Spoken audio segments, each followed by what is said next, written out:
हाब दैमालु आदै मादैयालाय मारैथो दंब्रा? मोजाङैनो दं लाम सामैनो। हा नोंसिनालाय मारैथो दं? जोंनाबो मोजाङैनो दंसाबो।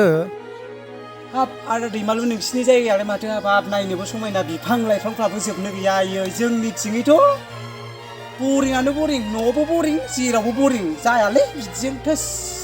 बरिंखौबो मोननांगौब्रा बन्दु। बरिं समावसो गोदान गोदान बाथ्रा गोदान गोदान जिनिस सोलोंनानै लानो हायो। बेफोरावनो सोलोंना लायाबा माला टाइम मोनबावनो। हाब आदा दैमालु नोंनायालाय नंगौ नों थिग बाथ्राखौनो बुंबाय। थौ होमबालाय बावलाय माथो खालामबाय थानांगौ न'आव थांसै थौदो। औ थौदो थौ।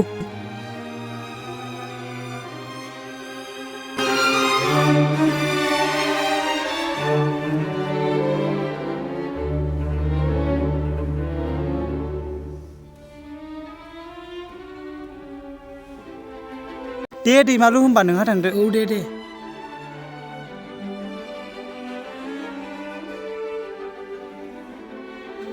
ओइ रुफालि बे अखाया सानबेसे हाबावगोन जाखो बाल? औहाय लायमोन बाथारबाय आङो। बेरायनोबो मोनला बे बिसिनानि अनगालाय माथो दंबावो। नोंहा बेरायनायखौसो गाबदों आंहा इन्सटाग्रामाव फल'वार्सआनो बारायजाला। ना पस्टखौनो होनो मोनो ना स्टोरिखौनो दोननो मोनो। आंहा बिदिजों खारबार गैयाहाय। थ' जोंहा बैजों बेरायहैनि।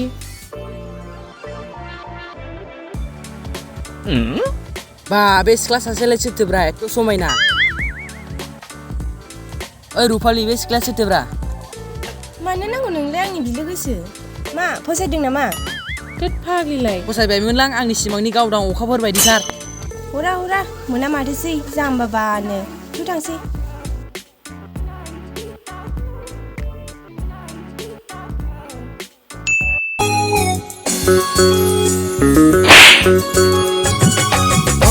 गै थांनोबोला दारागाव हाजोआव हौलैयागै थांनोबोला सकि हाजोआव गैया बियार गारदावैनि दारागाव हाजोआव आगै अमा संनाय ना हांनाय जाद्लाहैदोनि गैया बियार गारदावैनि दारागाव हाजोआव आगै अमा संनाय ना हांनाय जाद्लाहैदोनि हौलैयागै थांनोबोला सरलपारायाव हौलैयागै थांनोबोला बगामाथियाव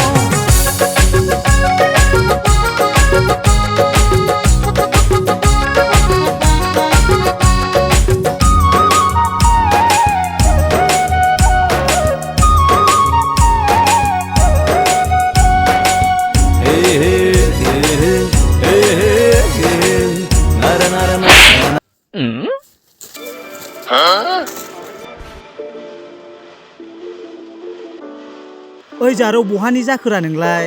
आं गसाइगावनिसो आदा। गामि खाथिनिखौनो सिनायाखिसै दाउला। आइयै आंखौ बिदा दारोंलै बिराद दुखु मोनो आङो। सरि मानो गाज्रि मोननांगौ जाखो दे? बे दाउलायाबो जालायबाय एक्सनावथ' रावबो हाखाया। एद बेटा मा फाव जाखोलाय बियो? वाइट बेटा बे अखाफोरखौ नानिसैलै। ओद मा जाबोलायखो बे सासेया? है बिदिजों जाया जायनो बोलोगोरासिन बेखौसो लागोन आं। है लाइमोन नोंनानो बोलोगोरा बयफ्रेन्ड नागिरना लानाया गाहामहाय। नङा माथो। दानि जुगनि सिख्लाफ्रा गारि घरा गोनांखौल' नागिरोहाय। थौ होमबा बैयाव नांदिनि। आंबो होआलै नोंनो बेटा ओरैनो हिनजावखौ थौ। लोगो नायनि। थौ। आयौ अबेनि उले लामाजों थांनो सानखो? सानैजों खमलायनानै थैलायबा जों दाय गैयाहाय। वाइ बेटा। आयौ फाग्लाफ्रा नांमारबायसो खालाममारबायसो। आयौ खथाय बोलो गोरासिन जाखो। हालालै आं मोनसे आइडिया बाहायनांसिगोन।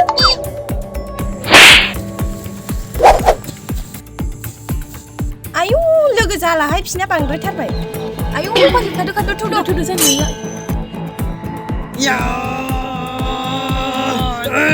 बेटा आया माथो गैलाबो सासैमा नों नागिरनो थादों साला सैमा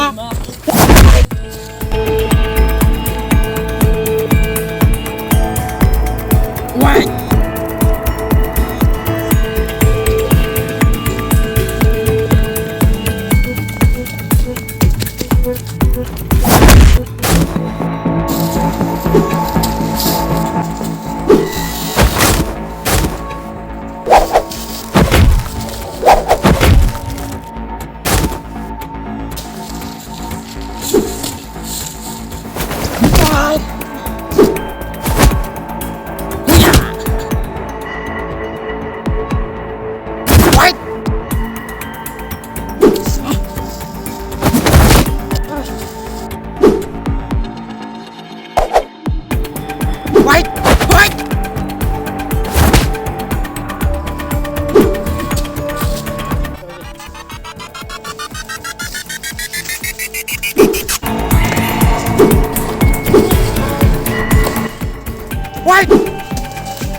Hai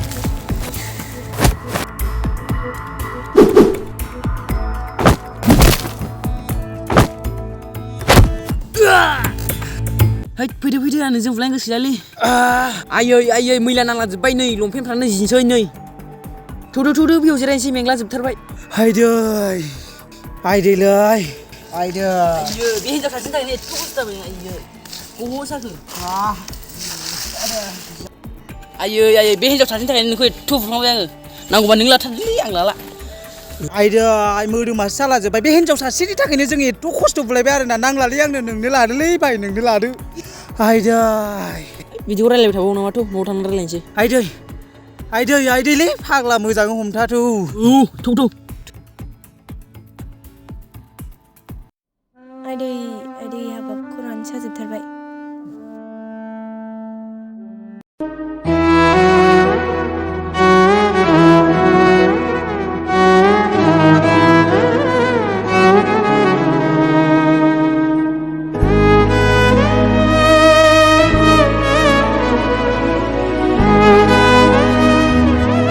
रुफालि दै सिखारदो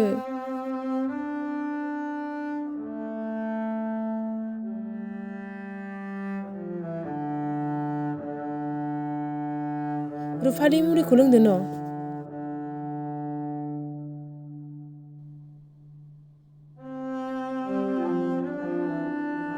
लाइमोनहाय दुखु मोनबाय आङो आलासि जानो लाबोनाया माबा लोगोखौसो उल्था खामानि मावनो लाबोनाय जाबाय आंना रुफालि बिदि दा बुं नोङो नों आंनो जिउनि लोगोसो लाइमोनहाय नोंना गारि गाखोनायनि टाइमा जाबायमोन नङाबा दा गारिखौ मोननाय नङा नोङो औ रुफालि ओमफ्राय माथो आदै मादैमोन दाबो फैदिया न'नि खरस लायनायखाय गोबाव जादों बियो लाइमोन जोंनिथिं गारि मथराबो होंगो दोंगो जाथारो थां लाइमोन आंना बिदाया नेगासिनो दं बियो औ रुफालि मुलिखौ जानांगौ टाइमाव जाबानो जाबाय दे औ जागोन दे लाइमोन मालाबा फैफिनबानो जाबाय थोद माखौ सिन्था खालामदों नों आं मालाबा सम लाना फैफिनगोन दे र' आं सादोर लायगोननि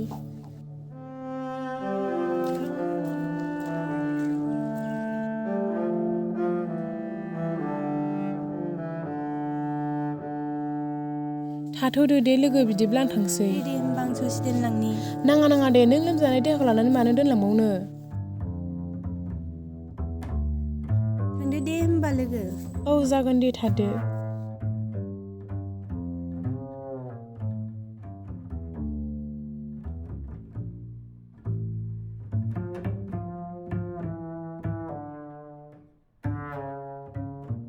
ओइ आबैलै ओइ माथो जाखो आबै लाइमोनालाय रेडि जाखोना जादियानो जानो जाखो ना माखो बे आबैखौसो मुलि दौनो थांदोंमोन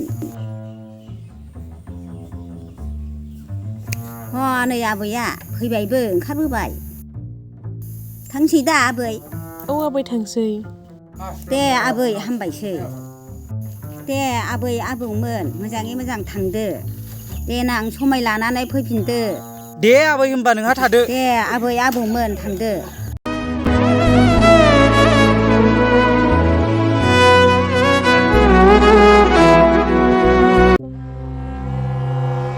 आयै सेस नोङो माया सेस जाखो नाहरदो हनै नोंनि सिमांनि गावदां अखाफोरखौ आयै होस बेनो होनानै जारला जामारबायलां आयै होस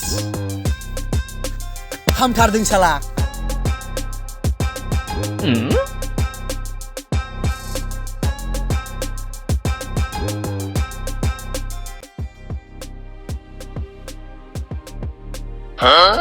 हेलौ आफा